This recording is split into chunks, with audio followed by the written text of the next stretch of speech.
Hey y'all, so I just finished watching Finding Ohana. Oh my god, I love this so much.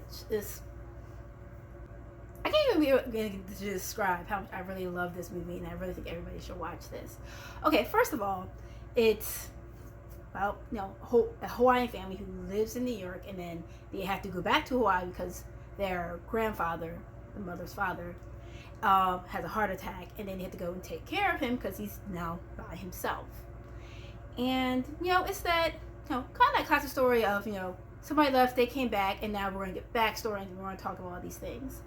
And so the kids go on this treasure hunt, and it's just really a great time. And they're learning about their culture that they had left behind because they left Hawaii 10 years ago. So the little girl, the main character, she really knows nothing about the Hawaii, and then the older brother has chosen to deny his Hawaiian heritage. His name is Ioane. I hope I'm saying that correctly, because this is a main cups of why he calls himself E, because he doesn't like many of us with, I don't want to say difficult, I want to say non-white names, and then we get tired of telling people how to pronounce your name. So you assimilate, you choose your American name, or you just shorten your name to the point that it doesn't even exist anymore. But by the end, he's like, I am Ioane, and that's what y'all gonna call me now. But one thing I really do appreciate about this is, I feel like I'm gonna say her name wrong, and I apologize, but Kelly, who has been around for a really long time.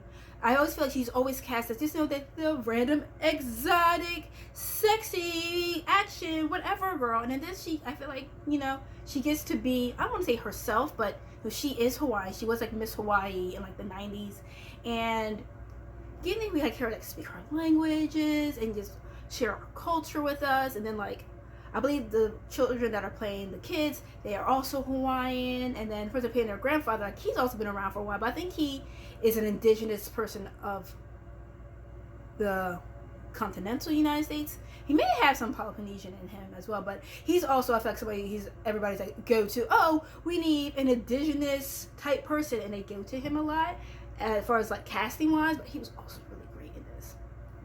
And then so then the top of I guess bottom of Act 3, when things get really spiritual, and the kind of some supernatural elements, I guess you can say, are put in. At first for me, I was a little taken back, and then I was just well, if you've been living in your life away from your culture for so long, and then you get back into it, and these things, for the purposes of this life, they are real, it is just gonna come upon you, and you're gonna be shocked, and it is gonna cause discomfort, because it's you've been denying this thing your whole life, and it turns out that it's real.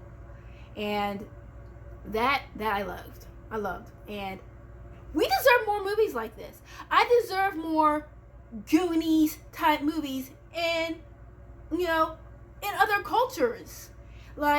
I shouldn't have, when I want to watch something that's about Hawaiian culture, I shouldn't only be able to watch Johnny Tsunami and Lilo and Stitch. That's how I already knew what Ohana meant, so thank you for that. But still, I definitely recommend everybody go watch this. It's shot on location, it's beautiful, it's about family, and I got to learn some more Hawaiian words, because people forget. Hawaii didn't just become a state out of nowhere. It was conquered, it was colonized, and there's so many things about this island that we're not taught about, and it just made me rekindle my interest again in learning.